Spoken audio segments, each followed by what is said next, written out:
guys, good morning. So bago ako aalis ng trabaho,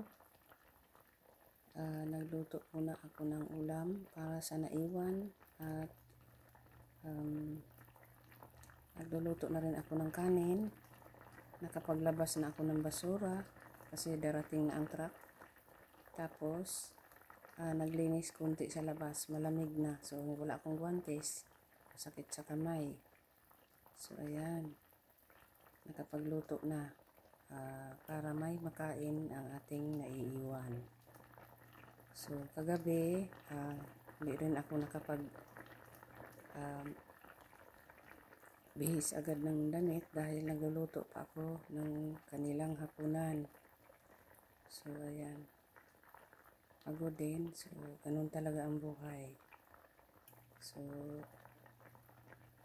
pagkatapos saka na ako nakapagpahinga. So nakatulog ako ng maaga. So yun lang guys, at have a good day. So yan pala. So gumagawa naman tayo ng gawaing bahay. So hindi naman ibig sabihin na tayo'y kawawa dahil obligasyon naman natin na panatilihin nating malinis ang ating bahay, hindi kadumihan. So hindi ko na lang iintindihin yung mga taong nagsasabi ay ako'y kawawa dahil hindi naman ako namamalimos. So ayan lang, hayaan na lang natin ang karma ang babalik sa kanila. So lalagyan ko pa ito ng tomato sauce. So hindi na ako nakapag